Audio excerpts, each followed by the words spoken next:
All right, so we are starting today with Discourse 17 in Book 8 of the Shrimad Bhagavata Mahapurana. This discourse is entitled, The Lord Manifests Himself Before Aditi and Grants Her Desired Boon.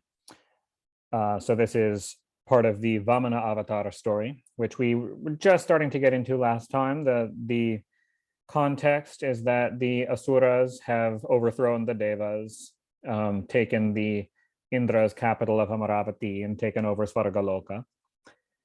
And Aditi, the mother of the Devas, in order to reverse this situation, has learned a 2-week vrata procedure, the Payovrata, which we just heard described in detail, how to follow the procedure, seeking a boon to reverse the fortune of her children. So Sri Sukha resumed, thus instructed by her husband, the sage Kashyapa, the celebrated Aditi unweariedly and duly observed the aforesaid vow for 12 days consecutively, contemplating all the time on the Almighty Lord, the Supreme Person, with undivided intellect. Curbing the unruly horses in the shape of the senses with the reins of her mind, and focusing her mind with her one-pointed reason on Lord Vasudeva, the soul of all, Aditi, who had reason for her charioteer, duly observed the vow of Payovrata. Before her appeared, O dear Parikshit, at the conclusion of her vow, the Almighty Lord, the most ancient person, who was clad in yellow, was endowed with 4 arms and bore a conch, a discus, and a mace. Seeing him suddenly before her eyes and overwhelmed with joy resulting from love, she rose and reverently bowed with her body lying prostrate on the ground. Rising once again, she stood up with joined palms to glorify him aloud, but could not. Her eyes flooded with tears of joy and remained quiet, her body bristling all over with hair standing on end and her limbs shaking with excessive joy at his sight. In a faltering voice, O jewel of the Kurus, that heavenly lady Aditi, once she had recovered a bit, lovingly and slowly extolled Sri Hari while she stood looking up as though drinking with her eyes, the spouse of Rama, the Lord of sacrifices and the ruler of the universe. Aditi prayed, O bestower of the fruit of sacrifices, O soul of sacrifices, O immortal, most ancient and almighty Lord, whose feet enable one to cross the ocean of mundane existence, whose glory sanctifies the world, whose name is auspicious to hear, and who manifests himself in order to relieve the distress of those that take refuge in him. Bring happiness to us, for you are the protector of the distressed.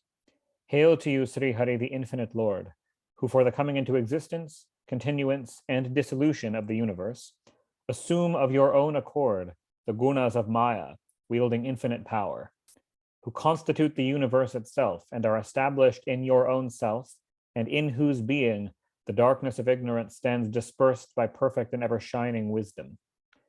From you, when you are pleased, O infinite Lord, are got by men the longest life, a body of the desired type, unequaled wealth, dominion of heaven, earth, and the netherworlds, all the powers of yoga, the 3 objects of human pursuit, being dharma, artha, and kama, as well as immediate perception of the truth, to say nothing of such trivial blessings as the subjugation of enemies.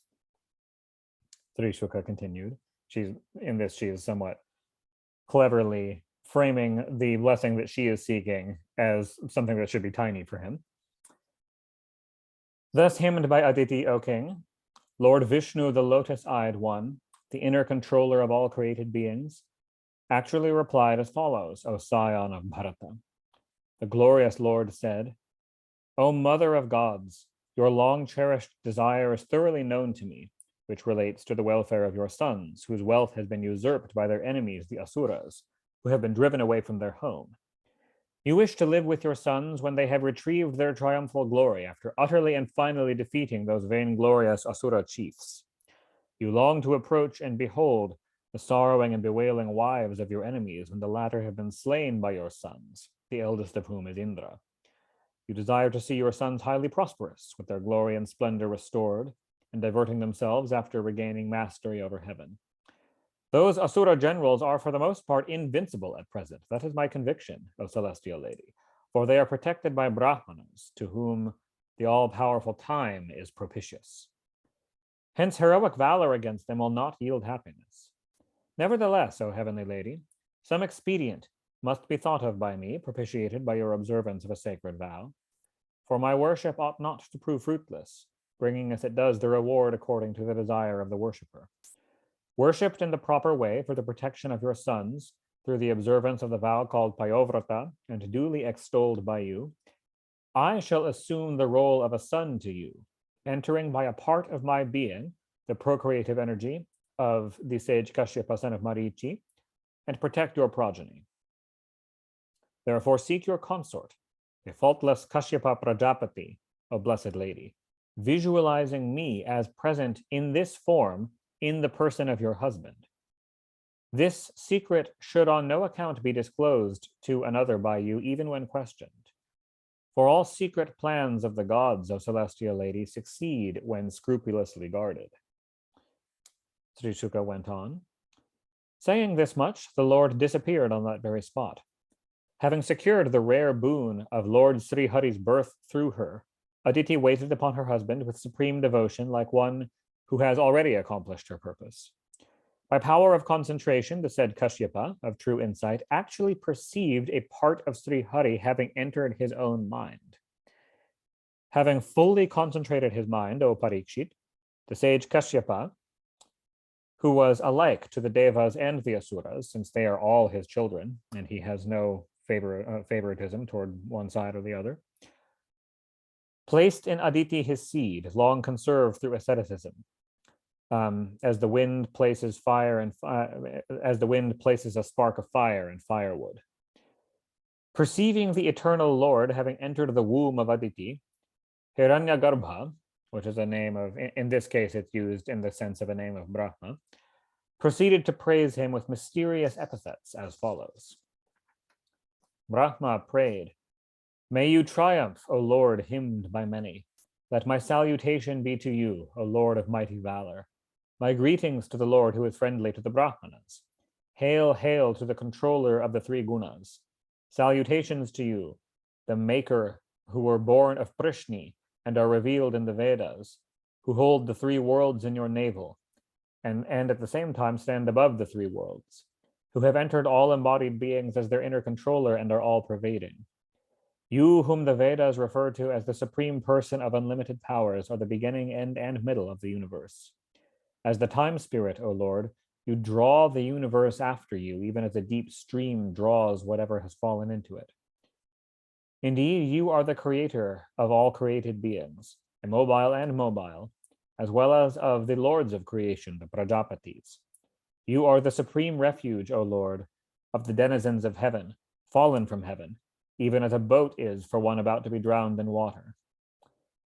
Thus ends the 17th discourse, hinging on the story of the Avatarana of Lord Vamana in Book 8 of the great and glorious Bhagavata Purana, otherwise known as the Paramahansa Samhita. Discourse 18. The Lord appears as the divine dwarf and visits the sacrificial performance of Bali. Sri Shuka resumed. The Lord, whose exploits and glory were thus celebrated by Brahma the Creator, and who is the fountainhead of immortality, took his descent, his avatarana, from Aditi. He was endowed with 4 arms in which he carried a conch, a mace, a lotus, and a discus, was clad in yellow, and had eyes big as a pair of lotuses. Bright dark brown of hue. This is a slightly clumsy translation of Shyama Varana, meaning essentially shining like the evening. The Supreme Person bore the mark of Srivatsa on his bosom. The luster of his lotus countenance was augmented by the brilliance of his crocodile-shaped earrings, and a diadem, girdle strings, and a charming pair of anklets shone along with a pair each of wristlets and armlets. Adorned with his splendid wreath of sylvan flowers, deeply resonant with the humming swarms of black bees, and with the celebrated Kaustubha gem suspended from his neck, Sri Hari dispersed the gloom of the house of Kashyapa Prajapati by his own radiance. At that time, the quarters brightened up, and lakes and ponds, etc., became clear. Created beings felt much delighted, and all the 6 seasons exhibited their characteristics. In other words, that all plants bloomed, regardless of the season. The plants that would bloom in any of the 6 seasons all bloomed at the time of his birth. Heaven, earth, and the aerial region being Bhuvaraloka. The gods having the flames of fire for their tongues, the cows and the brahmanas, as well as the mountains, were transported with joy. The Lord appeared on the Sravana Dvadashi, the 12th day of the waxing moon of Bhadrapada month, when the moon happened to be in the nakshatra called Srona, or Sravana, and in an hour known by the name of Abhijit, an auspicious muhurta, which is conducive to victory. All the nakshatras and other stars, as well as the grahas, rendered his birth most propitious by their benign influence at the time. The sun happened to be at the meridian, a protector of men, so he was born at noon. The 12th day of the bright half of Bhadrapada, on which the learned know the birth of Sri Hari to have taken place in the Vamana Avatara, is called by the name of Vijaya Dvadashi. Conches and kettle drums, clay tom-toms, tabors, and double drums sounded, and there arose a tumultuous din of various wind instruments and other musical instruments. Full of joy, Apsaras danced, and the chief of the Gandharvas sang, while sages and gods, the Manus, the Pitris, and the fire gods, hosts of Siddhas and Vidyadharas, along with Kimpurushas and Kinnaras, as well as Charanas, Yakshas, and Rakshasas, Suparnas, and the foremost of Nagas, all uttered praises. Attendants of Devas covered the hermitage of Aditi, including the surrounding grounds, with showers of flowers, singing and dancing, and loud in their praises. Astonished to see that supreme person having assumed a personality by his wonderful creative energy and sprung from her own womb, Aditi experienced abundant joy, and the Prajapati Kashyapa was filled with great wonder and exclaimed, "May you be victorious." In that very form which Lord Sri Hari, who is unembodied consciousness, had assumed, and which only a short while ago was obviously resplendent with jewels and weapons, he, like an actor of wonderful movements, became a short-statured Brahmana boy while the couple stood gazing. Greatly rejoicing to see the lord of that dwarfish Brahmana boy, eminent sages placed the Prajapati Kashyapa at their head and had all sacred rites performed with due ceremony, the birth rites. To him, when being invested with the sacred thread, Savita, the sun god, the deity presiding over and invoked through the sacred Savitri Gayatri mantra, taught the famous Gayatri mantra to Vamana. The sage Brahaspati, the guru of the Devas, gave him the sacred thread, and the sage Kashyapa, his father, gave him a sacred cord made of munja grass, which every brahmachari is expected to wear around his waist at all time, and from which is suspended the strip of cloth covering his groin, essentially a belt of munja grass. The goddess Earth gave to the Lord of the universe a deer skin, and Soma, the moon god, the lord of the vegetable kingdom, gave him the sacred staff, which a brahmachari must always carry in his hand. His mother Aditi gave him a strip of cloth to cover his privy parts with, as well as a piece of cloth to be wrapped, a second piece of cloth to be wrapped about his loins. And Dyaohu, the deity presiding over the sky, gave him an umbrella. Brahma, the repository of Veda, gave to the immortal Lord a kamandalu, the vessel of wood or coconut shell for carrying water. The Saptarishis gave him blades of the sacred kusha grass, and Saraswati, the goddess of speech and learning, gave him an akshamala, a mala necklace of aksha seeds, O Maharaja. To him, when invested with the sacred thread, Kubera, the lord of the yakshas, gave a small vessel for receiving and holding alms, while the all-virtuous goddess Uma, the mother of the universe, herself gave him alms in the vessel. This is symbolic, as a footnote explains here, because a brahmachari, a student of the Vedas, is supposed to beg his food daily from the mothers of a number of families of the twice-born Varnas, Brahmins, Kshatriyas, and Vaishyas, and begins this routine starting from the day he is invested with the sacred thread. The first person who gives his alms should be some older and respectable female relative of his. And so in this case, the goddess Uma did it, which is obviously extremely auspicious. Thus honored by all those assembled in the ashrama of the sage Kashyapa, that most worthy Brahmana boy, outshone by his Brahmanical glory the assembly graced by hosts of Brahmana sages. Having swept the Vedi is the raised ground for placing the sacred fire. It's raised just so that normally it's just outdoor on the ground under like a little umbrella type shelter. So it's always on slightly raised ground so that if it rains, it won't get soggy and wet if it was on low-lying ground.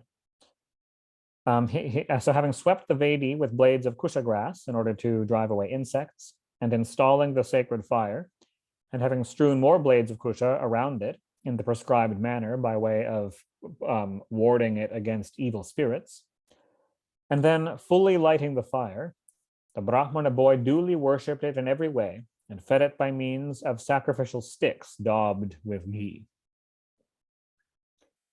Having heard of the mighty Bali propitiating the Lord by means of horse sacrifices conducted by the Bhrigus, Lord Vamana, who was rich in all strength, proceeded thence from the ashrama of Aditi to that place, the Yajñashala of Bali, causing the earth by his huge weight to bend low at every step.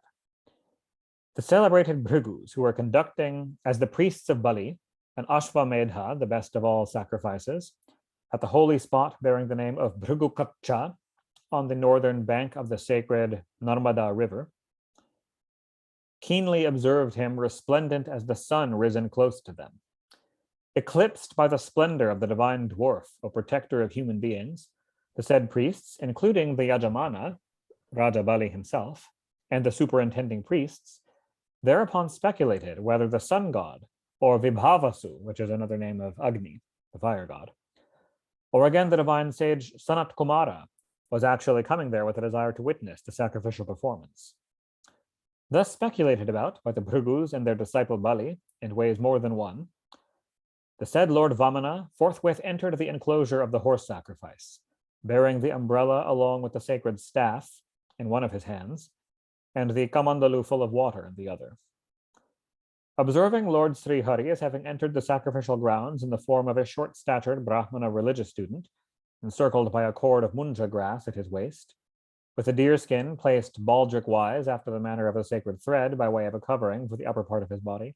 Baldric-wise is an archaic way of saying over one shoulder and then diagonally down over the other hip. And having matted hair on his head, and completely overpowered by his luster, the Bhrigus, along with their disciple Bali, as well as with the gods of fire, welcomed him by rising from their respective seats. Overjoyed to see Lord Vamana, charming and worth seeing with limbs in proportion to his diminutive form, the Yajamana himself, Bali, fetched him a suitable seat. Greeting him with an inquiry after his health, and then washing the feet of the Lord, Bali worshipped him who sported in the mind even of those that had given up all attachment. Bali, who knew what was right, placed on his head as a mark of respect the water in which his feet had been washed. So the pronouns were a little unclear there. Bali placed on his own head the water in which Vamana's feet had been washed, and which had thus been rendered most auspicious, which was capable of wiping off the sins of the people, and which no less a personage than Lord Shiva, who has his abode on Mount Kailasa, who is adored by all the gods and bears the crescent moon on his head, bore on his head with supreme devotion. Bali submitted. I hereby extend my hearty welcome to you. My salutations be to you, O holy Brahmana. What can I do for you? I look upon you, O noble one, as the austerity incarnate of Brahmana rishis. Today, the spirits of our deceased forefathers are fully sated. Today, our entire race is hallowed. And today alone, this sacrifice of ours is successfully performed, in that you have visited my house. Today my sacred fires stand properly fed according to the scriptural ordinance, O son of a holy Brahmana. And lo, this land as well as of mine, whose sins have been destroyed by the waters used in washing your feet, has been consecrated by your tiny feet.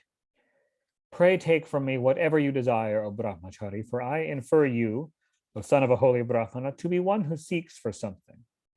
Therefore duly accept from me, O most worthy one, a cow, gold, a house provided with all luxuries and comforts, as well as delicious food and drink, or even a maid, O holy Brahmana, prosperous villages, horses, or elephants and chariots. Thus ends the 18th discourse, bearing on the avatarana of the divine dwarf and comprising the dialogue between Raja Bali and Lord Vamana, or the beginning of said dialogue, and Book 8 of the great and glorious Bhagavata Purana, otherwise known as the Paramahansa Samhita. Discourse 19. The Lord asks 3 paces of land of Bali, who gives his word, while Shukra remonstrates with him against this course.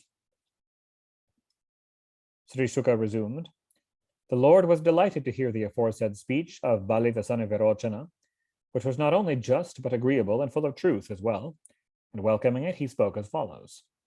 The gracious Lord replied, this speech of yours, O ruler of men, is both agreeable and full of truth, and just too, and thus not only worthy of your race, but conducive to your own glory. For your authority in secular matters are the Bhrigus, whereas in the course of duty relating to the other world, your guide is Prahlada, your grandfather, the eldest of your race, who is altogether free from passions. Indeed, there has never been in this race of yours any man who is so lacking in goodness or charity as to refuse a Brahmana waiting at the door for alms, or so niggardly as not to give a thing even after promising it.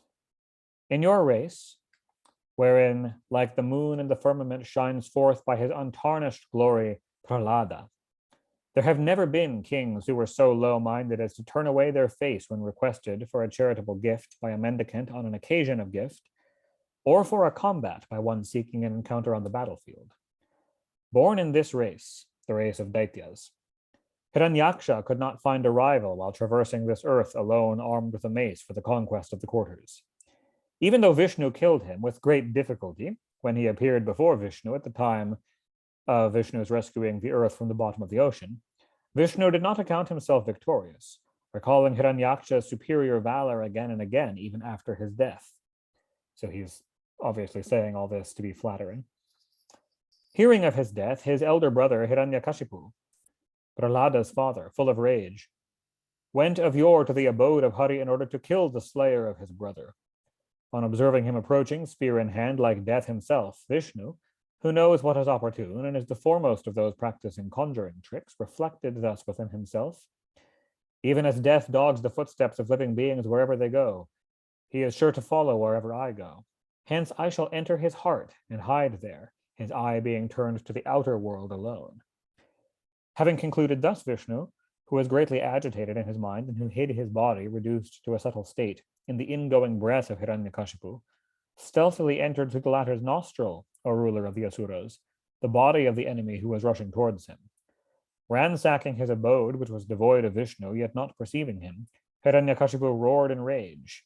That hero then searched heaven and earth, the 4 quarters, the aerial region, the 7 subterranean regions, as well as the 7 oceans, but could not find Vishnu anywhere. Not perceiving Vishnu, he actually spoke as follows. The whole of this universe has been thoroughly searched by me, but in vain. The slayer of my brother has therefore surely reached the realm of death, from which man does not return, in the same body and identity. The persistence and enmity of embodied souls in this world goes only so far till the adversary's death. And so does their wrath, the father of enmity, which has its root in ignorance about the true nature of the spirit, which as distinct from the body, and which is nourished by egotism. Your father, the celebrated Virochana, son of Prahlada, who was so fond of the Brahmanas, gave away his own life to the Devas, his enemies, appearing in the guise of Brahmanas when requested by them, even though he knew their real character. You too have observed the rules of conduct followed by Brahmana householders like Shukracharya, your own forebears such as Virochana, and other heroes of wide renown. Of you as such, the foremost of the bestower of boons, I ask, A small strip of land, 3 paces long as measured by my stride, O ruler of the Daityas. I seek nothing else from your magnanimous self, the ruler of the world. Indeed, a learned man receiving by way of a gift only as much as it is actually wanted by him incurs no sin otherwise attaching to the man who accepts a donation.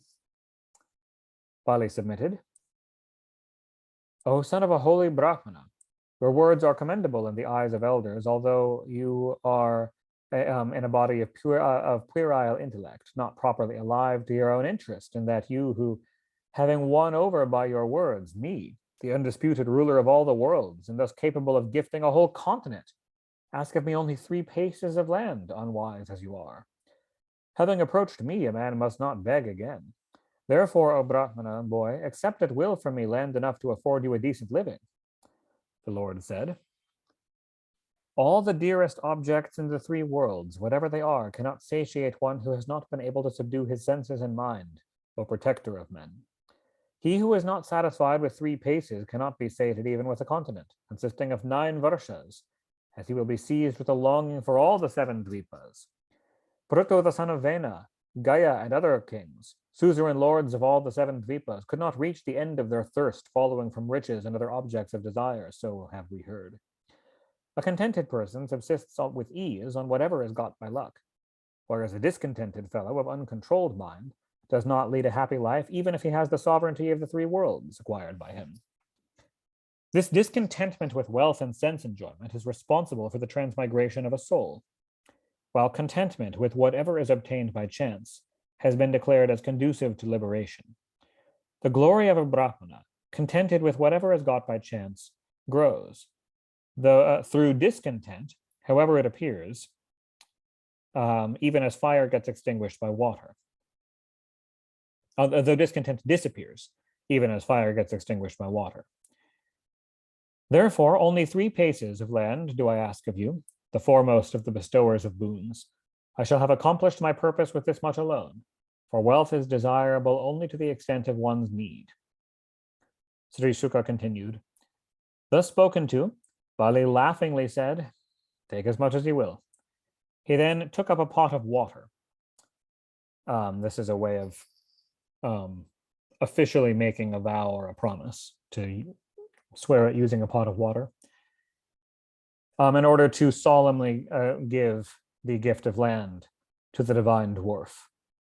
The sage Ushana, that's Shukracharya, the guru of the Asuras, the foremost of the learned, who knew the object of Lord Vishnu, warned his disciple Bali, the ruler of the Asuras, who was bent on gifting land to the same Lord.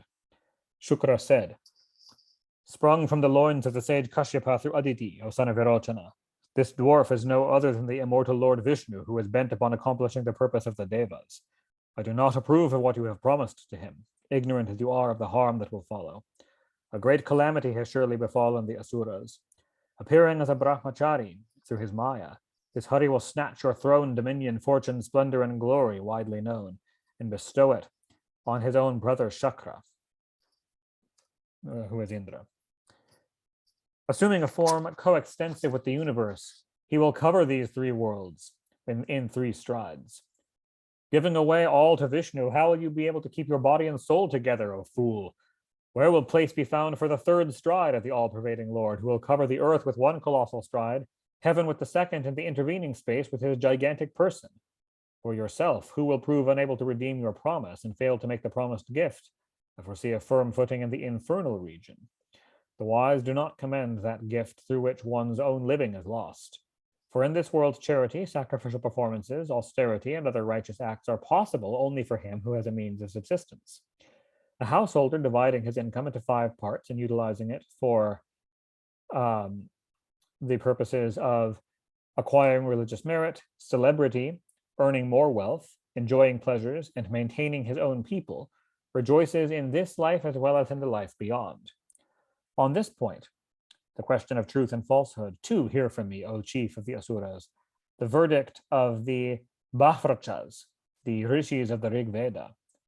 Whatever is expressed in terms of yes, with reference to the prayer of a petitioner, is truth, while that which one utters in terms of no is indeed untruth. One should understand truth to be the flower and fruit of the tree of the body, for it is declared as such by the Sruti texts. In the event of the tree itself not surviving, the fruit and flower too will vanish. And falsehood, in this case refusal to part with one's possessions, is the secret of preserving one's body. Therefore, as a tree that has been uprooted withers up and falls to the ground not long afterwards, so does a body that has lost its support in the shape of falsehood soon dry up. There is no doubt about it. That which is expressed by the syllable om takes away wealth to a long distance and leaves one devoid of wealth and unsatiated. For a man is certainly deprived of that wealth which, however little it may be, he agrees to part with, saying yes. And he who consents to give everything to a mendicant does not find adequate enjoyment for himself. Therefore, the false statement, saying no, not only keeps one full, but also attracts the wealth of others to oneself. But he who utters the falsehood that he has nothing at all to give incurs a bad reputation and is dead though breathing. Uttering falsehood is not so blameworthy in relation to women while courting them, in jest, during a wedding while extolling the bridegroom, etc. In other words, you may falsely praise a bridegroom at the wedding, for the sake of keeping one's body and soul together, in the face of danger to one's life, in the interest of cows and the brahmanas, and where violence to another is apprehended. Thus ends the 19th discourse in continuation of the story of the Avatarana of Lord Vamana, the divine dwarf, in Book 8 of the great and glorious Bhagavata Purana, otherwise known as the Paramahansa Samhita.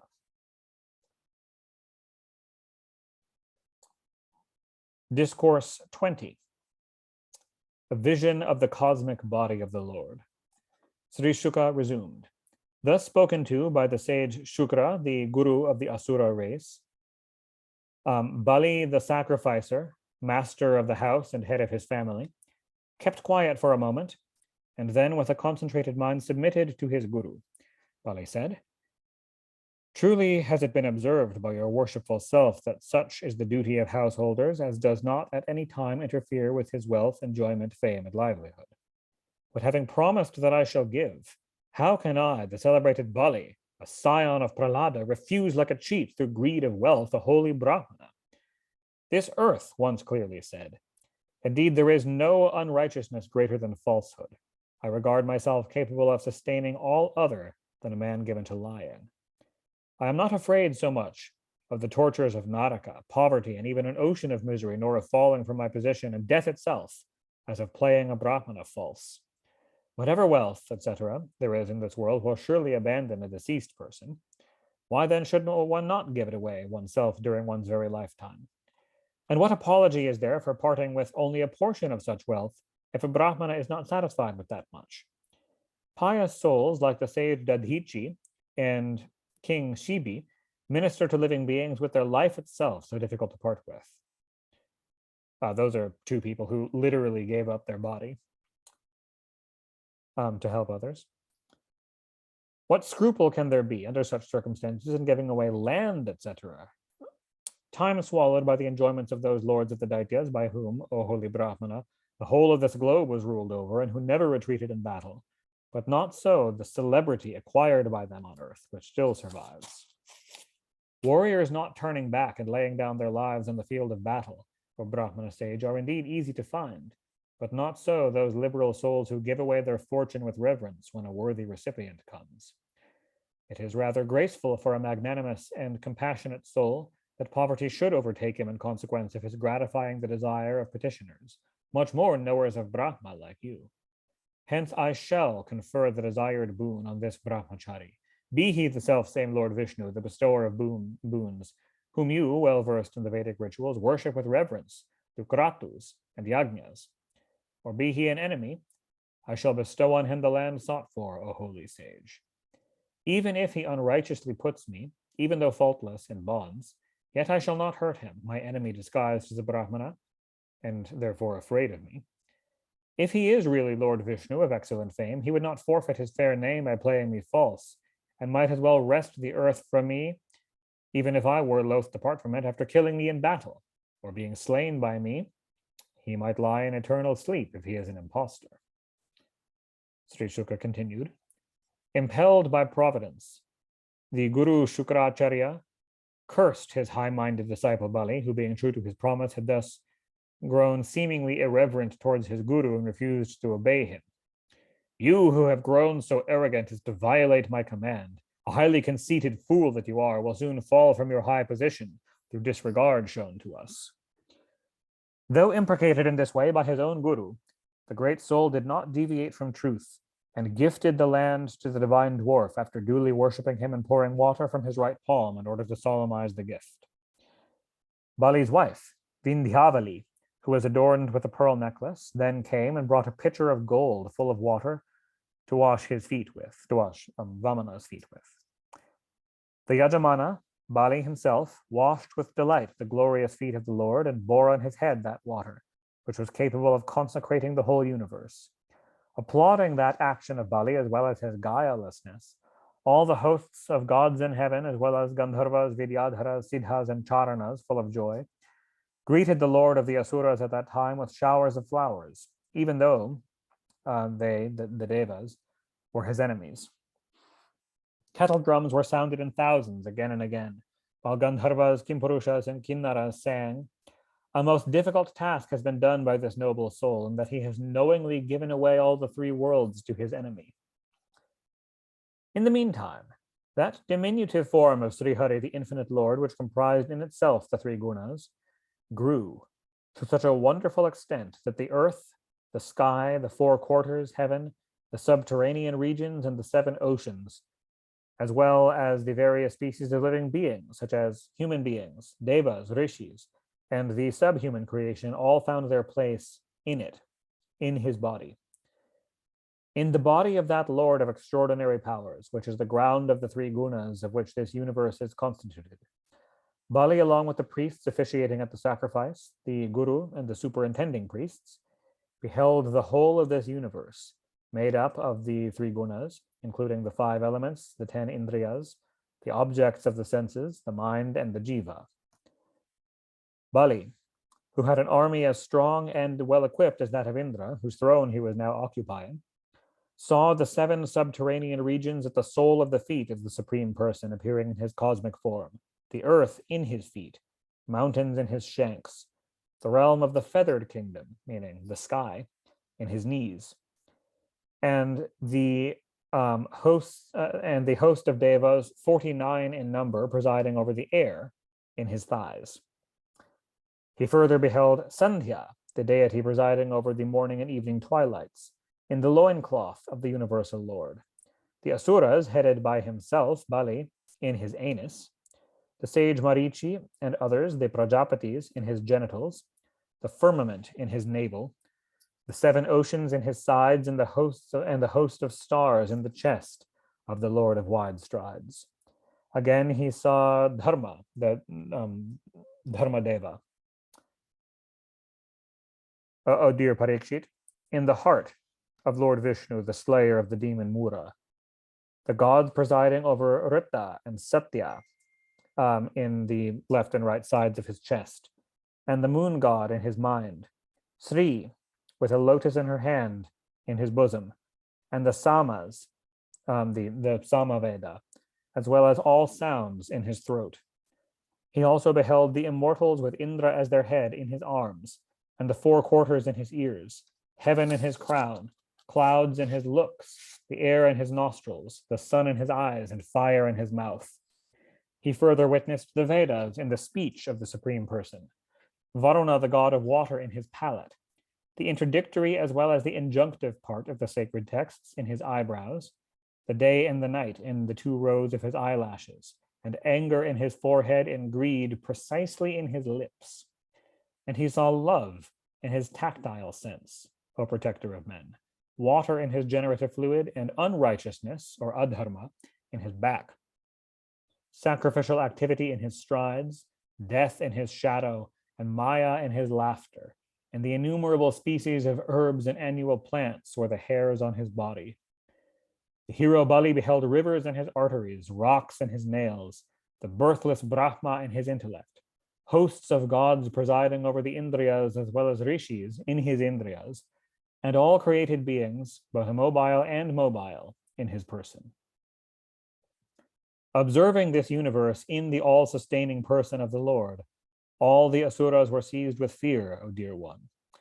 The Lord's well-known chakra Sudarshana, possessing an effulgence the sight of which was unbearable, and the famous Sharanga bow made of horn and of thunder-like twangs, his conch Panchajanya, which roared like thunder, Kaumodaki, the mighty mace of Lord Vishnu, his sword Vidyadhara, also known by the name of Nandaka, pairing with the shield called Shatachandra, so called because it is adorned with 100 studs, each resplendent as the moon, and the 2 excellent quivers containing an inexhaustible stock of arrows, and his chief attendants with Sunanda at their head, accompanied by the guardians of the worlds, waited on the Lord all in a living form. With a diadem, armlets, and a pair of crocodile-shaped earrings glistening on his person and adorned with the mark of Srivatsa and the Kaustubha gem, and encircled by a girdle, clad in yellow and decked with a wreath of sylvan flowers hovered about by a swarm of black bees, the Lord of wide strides shone brightly, O king. With a single stride he measured the earth, which entirely belonged to Bali, and covered the sky with his person, and with the trunk of his body, and the 4 quarters by stretching out his arms. To him, as he took a second stride, heaven proved of no account, covering only a negligible part of his stride, so that indeed not an atom of space was left for a third. For extending higher and higher, the foot of the cosmic person presently reached beyond Maharloka and Janaloka, as well as beyond Tapoloka, as far as Satyaloka, the realm of Brahma. Thus ends the 20th discourse entitled A Vision of the Cosmic Form of the Lord, in Book 8 of the great and glorious Bhagavata Purana, otherwise known as the Paramahansa Samhita. Discourse 21, Bali put in bonds. Sri Shuka resumed.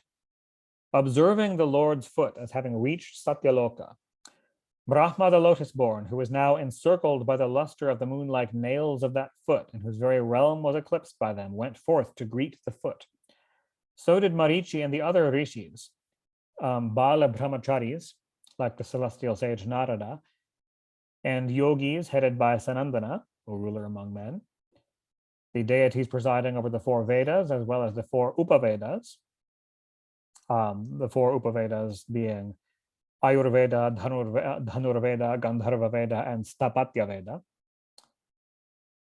The 12 yamas, along with the 12 niyamas, the science of logic, the itihasas, the Vedangas, the Puranas and Samhitas, and whoever else had their impurities in the shape of karma burnt up with the fire of wisdom kindled by the breeze of yoga, and bowed to that foot by virtue of whose contemplation they had ascended to the realm of Brahma the self-born, which is not accessible through rituals alone. Now Brahma of unsullied fame offered water as an act of worship to the upraised foot of Lord Vishnu, from the lotus at whose navel he had himself emerged, and having duly worshipped the foot in other ways too, he sang his praises with devotion. That water poured from the water pot of Brahma the creator came to be the holy Ganga, the heavenly river, because of its being hallowed by washing the aforesaid foot of Lord Vishnu of wide strides, O ruler of men. Falling through the heavens, the stream purifies all the 3 worlds through which it courses, as the Lord's untarnished fame does. Full of great reverence, Brahma and other guardians of the various worlds, along with their followers, offered worship to their own ruler, who had now contracted his dimensions back to his diminutive form, with water to wash his hands and feet, rinse his mouth and bathe him with, presents of various kinds, fragrant wreaths of flowers, ethereal perfumes and sandal paste, etc., to daub his person with, incense of various kinds, lights, parched grains of paddy, unbroken rice, fruits and sprouts, songs of praise and shouts of victory marked by the glory of his power, dances and music, both instrumental and vocal, and the sound of conches and kettle drums. Jambavan, the king of the bears, who ran swift as thought, actually proclaimed while running by repeated sounds of drum in all the 4 quarters the triumph of Lord Vamana, which was marked with great festivity. This is the same Jambavan who, after this, is a major character in the Ramayana. And he will also appear again in the Bhagavatam. later on. Enraged at finding the whole earth, which was till now in the possession of their master, who had taken a solemn undertaking to perform a sacrifice and to abstain in consequence from all forms of violence till the end of the sacrifice, snatched away from him by recourse to a deceitful prayer for 3 paces of land, the Asuras said to one another, "He is certainly not a begging Brahmana, but Vishnu, the foremost of conjurers, who concealed under the guise of a Brahmana seeks to accomplish the purpose of the Devas. While this fellow, an enemy disguised as the Brahmana boy, stands rested under pretext of begging everything belonging to our master, who has relinquished violence by reason of his sacrificial activity. Falsehood is not possible for our master, who has ever vowed to truthfulness, particularly so long as he is consecrated for sacrificial activity, who is devoted to the Brahmanas and full of compassion to all. Therefore, it is our sacred duty and a distinct service to our Lord to kill this fellow." Saying so, the Asuras forming the retinue of Bali took up their arms. Their anger having aroused, they all ran forward, Shula and Patisha in hand. These are a couple of types of weapons, to strike the divine dwarf, even though Bali did not desire it, O Parikshit. Seeing those Daitya generals attacking the divine dwarf, the attendants of Lord Vishnu heartily laughed and stopped them, their weapons uplifted to meet their onslaught. Nanda and Sunanda, Jaya, Vijaya, Prabhala, Bala, Kumuda, and Kumudaksha, Vishvaksena, Garuda, Jayanta and Srutadeva, Pushpardanta and Satvata, each possessing the strength of 10,000 elephants. They all proceeded to extirpate the Asura army. Finding his own people being slain by the attendants of Lord Vishnu, the Supreme Person, and recollecting the imprecation pronounced by the sage Kavya, or Shukracharya, Bali stopped them, enraged as they were. "O Viprachiti, Rahu, Nemi, listen to my word. Do not make war, but retreat. The present time is not conducive to our advantage. No individual is able to prevail through personal prowess of Daityas over him who is capable of bringing joy and sorrow to all created beings. The same Lord who was formerly favorable to our growth and conducive to the decline of the denizens of Svarga is proving the reverse of that, is now favorable to the growth of the denizens of Svarga, the Devas, and to our decline. Indeed, no created being can override the time spirit through physical strength, counselors, penetrating intellect, fortifications, spells, and medicines, and through conciliation and other expedients. These attendants of Hari were actually routed by you several times when you were fostered by hate. Having conquered us in battle, the very same people are roaring today. We shall utterly vanquish them if fate turns out to be propitious to us again. Therefore, await a time which may redound to our advantage." Sri Sukha continued, "Hearing the aforesaid speech of their master Bali, the Daitya and Danava generals, beaten by the attendants of Lord Vishnu, withdrew to the netherworld, O king. Thereupon Garuda, the ruler of the feathered kingdom, son of Tarakshya, Tarakshya is another name of the sage Kashyapa, knowing as he did the intention of his master, bound Bali with cords of Varuna, cords of Varuna being the Pasha of Varuna, on the day fixed for extracting the juice of the Soma plant in the course of that sacrificial performance. On Bali, the lord of the Asuras, being taken prisoner by the all-powerful Lord Vishnu, there was a loud wailing on earth and in heaven, as well as in all the 4 quarters. The divine dwarf then spoke as follows to Bali of wide renown, who had in this way lost his fortune and was bound with the cords of Varuna, yet whose presence of mind was unshaken, O protector of human beings. 3 paces of land were alienated by you in my favor, O Asura. In 2 strides, the whole earth, including heaven, has been covered. Now show me ground for the 3rd. The entire extent of this earth, which the sun warms with its rays, which the moon along with the lunar mansions illuminates, and which the god of rain pours showers upon, was yours. In 1 footstep has been covered by me the whole of the terrestrial region, the sky as well as the 4 quarters by my body, and the celestial region in the 2nd footstep.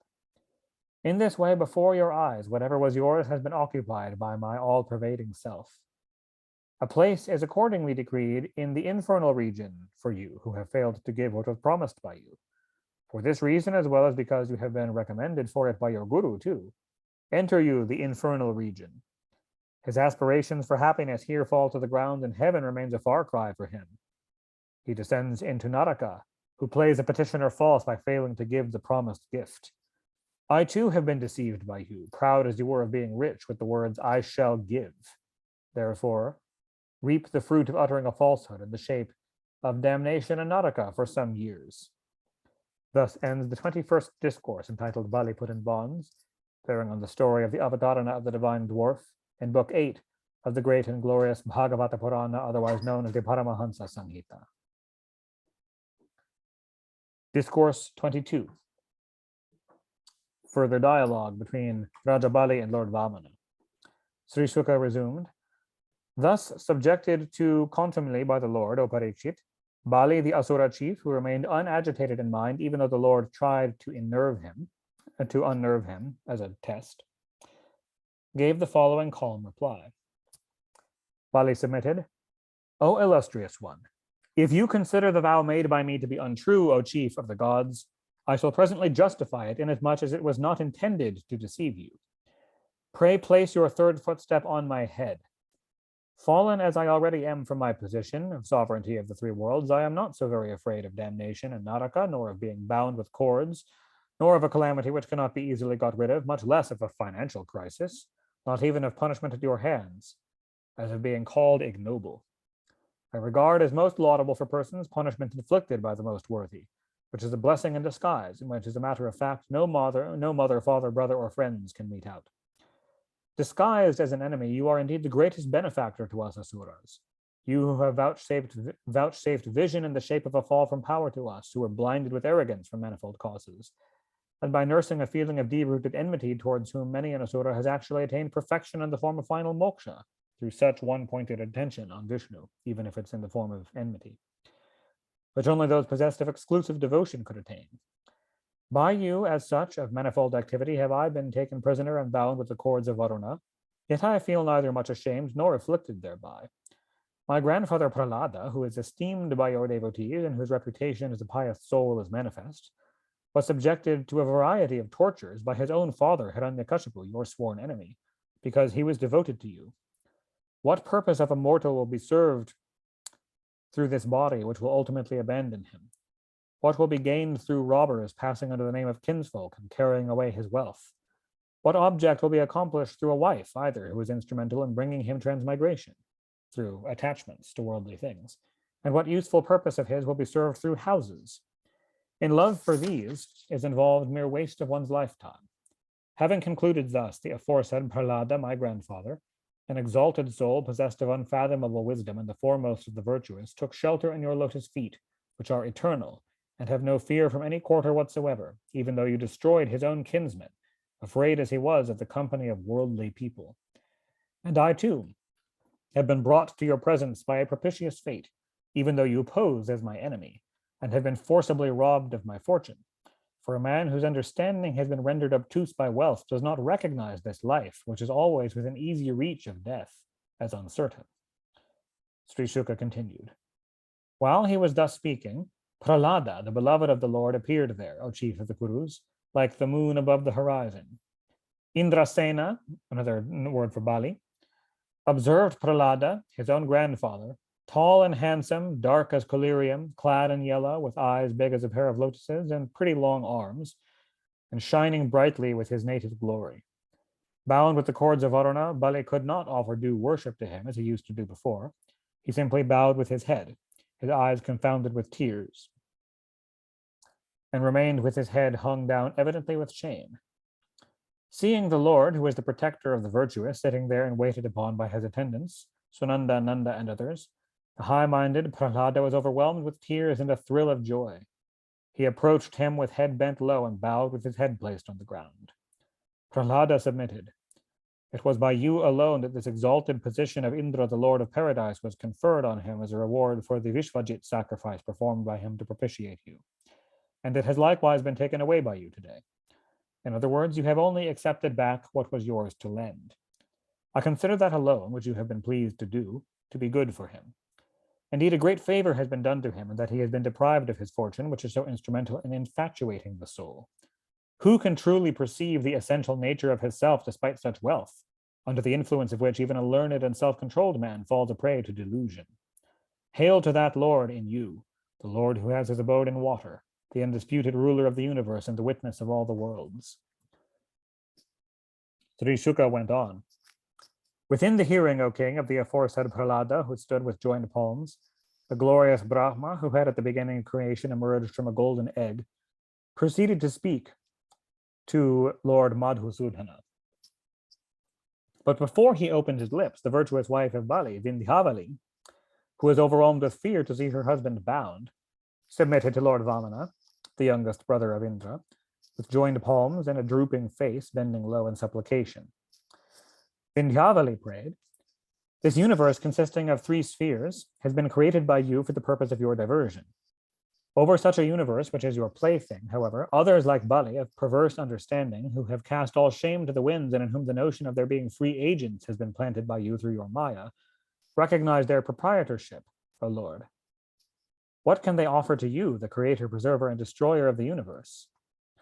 Brahma submitted, "O creator of living beings, O inner controller and protector of those created beings, O God of gods, O cosmic being, pray release this Asura, who has been stripped of everything. He no longer deserves punishment.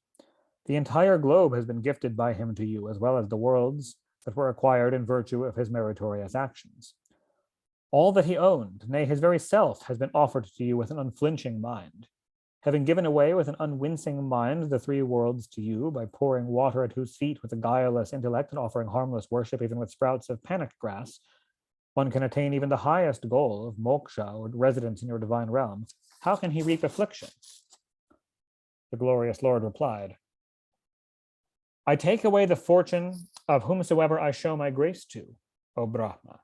For intoxicated with wealth and power, a person becomes stiff with pride and disregards the world and myself. Passing through diverse wombs according to its actions, this Jivatma, dependent as it is, seldom attains to the human state. On the part of him in whom pride does not appear in consequence of pedigree, actions, youth, comeliness of form, learning, power, affluence, and so on, this absence of pride should be regarded as a token of my grace. Of course, one devoted to me does not get infatuated in spite of his high birth and so on, which are not only conducive to pride and vanity, but are in every way opposed to the attainment of all forms of blessedness. This Bali, the leader of the Danavas and Daityas and the promoter of their glory, has already conquered my invincible Maya. Though in distress, he does not feel perplexed. Though impoverished and fallen from his position, reproached and tied down by his enemies, forsaken by his kinsfolk who have fled to Rasatala, and subjected to bodily torture by being tied down with the cords of Varuna, and though twitted and cursed by his own guru, this Asura of firm resolve did not abandon truth or retract his promise. When taught dharma by recourse to ambiguous expressions by me, he would not give up dharma, truthful as he is. He has been all but sent to my divine realm, difficult of access even to gods. But before he goes there, he will be Indra, the Lord of Paradise, under my protection, during the Manvantara presided over by the Manu called Savarani, because he wished to enjoy the position of Indra. And so he will get the fulfillment of his desires and then eternal Salokya Moksha and Vaikuntha. Till then, till that Manvantara, let him occupy and rule over the subterranean region of Sutala, whose beauty has been enhanced by Vishvakarma, the architect of heaven. Agonies and ailments, fatigue, drowsiness, mortification, and troubles will never overtake the denizens of that region due to my gracious look. Indrasena, O great king, may good betide you. Surrounded by your kinsfolk, go to Sutala, which is worthy of being sought after even by gods. Not even the guardians of the various worlds, much less others, will be able to overpower you there. And my Chakra Sudarshana will put an end to the Daityas that may violate your commands. I shall protect from all dangers you as well as your followers and possessions. You will find me ever present there, O heroic king. Any demoniac idea suggesting itself to you there due to the company of Danavas and Daityas will undoubtedly be checked at once at the sight of my glory and die out." Thus ends the 22nd discourse, entitled A Dialogue Between King Bali and Lord Vamana, comprised in the story of the Avatarana of the Divine Dwarf, in Book 8 of the great and glorious Bhagavata Purana, otherwise known as the Paramahansa Samhita.